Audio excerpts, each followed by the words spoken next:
I was a child of a non-college graduating family who decided that I was going to go to college when I was very, very young, and I wanted to be a teacher more than anything in the world. I became an ESE teacher. That was almost 30 years ago. And I remember the first time someone asked me to become a leader, and it was the year that I won Teacher of the Year. They told me that I should be the leader of the ESE program because I inspired other teachers to work as hard as I did because I made it look fun. And I thought about it and I thought, I don't know, I love what I do for my kids. My kids are my babies, you know, I love what I do in the classroom. I don't know if I want to become a leader, and they convinced me I needed to do it. So I became the leader of the ESE program at the school that year. And what I noticed was I was affecting more kids, and I was teaching other teachers how to be great and how to have passion for what they did. And so I did that for about 16 years. And one day I decided I wanted to venture off into real estate. I did it for 3 months, made lots of money, but realized it wasn't my passion. My passion was kids, and I needed to find my home.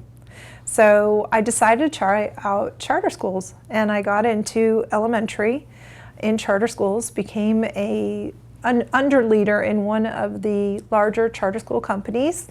I ran the middle school program there, and I remember how I got into that is that I started off as a math teacher, and I was there for maybe 3 months, and my principal came into my room and she looked around the room and she thought, "It is so colorful in here." I said, "Yes, everybody needs color. Color just isn't in elementary school. It's in every building. If you give it to them, they'll be cheerful. They'll go with the atmosphere. It'll make the atmosphere more enlightening to the kids." And she thought, wow, this is interesting. So she came back after test scores were out and she said, "I can't believe what you did with these kids in 4 months, because 75% of my kids passed the test."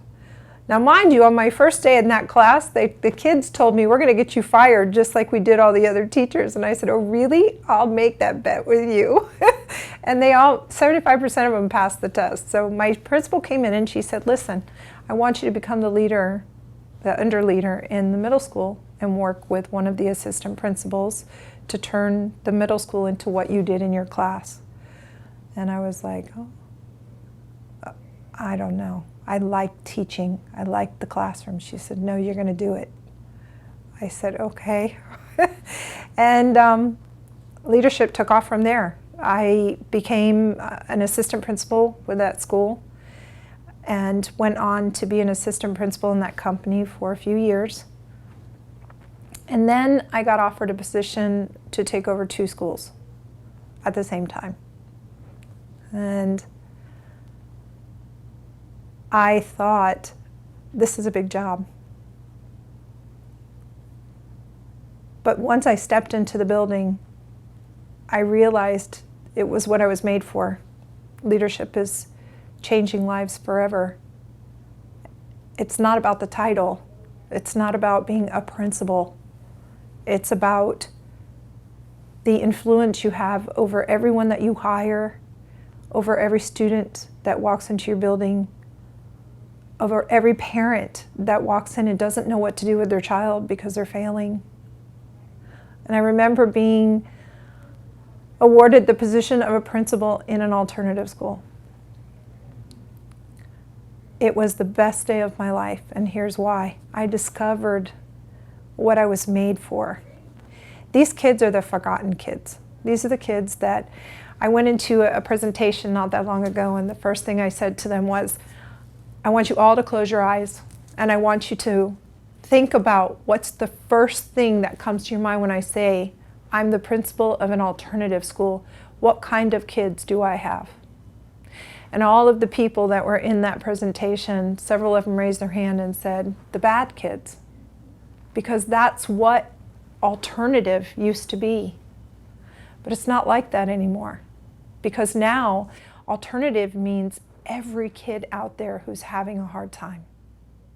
It could be your neighbor, it could be your daughter, it could be your friend. If they're struggling in a traditional environment and they're not doing well, alternative school is what helps them get back on track. It's very personalized. It allows you to actually form a relationship with the child to where you get to know what turns them on, what ticks them off, what passions do they have, what dreams do they have, and why did they end up coming here? And that's the way we're actually able to help these kids.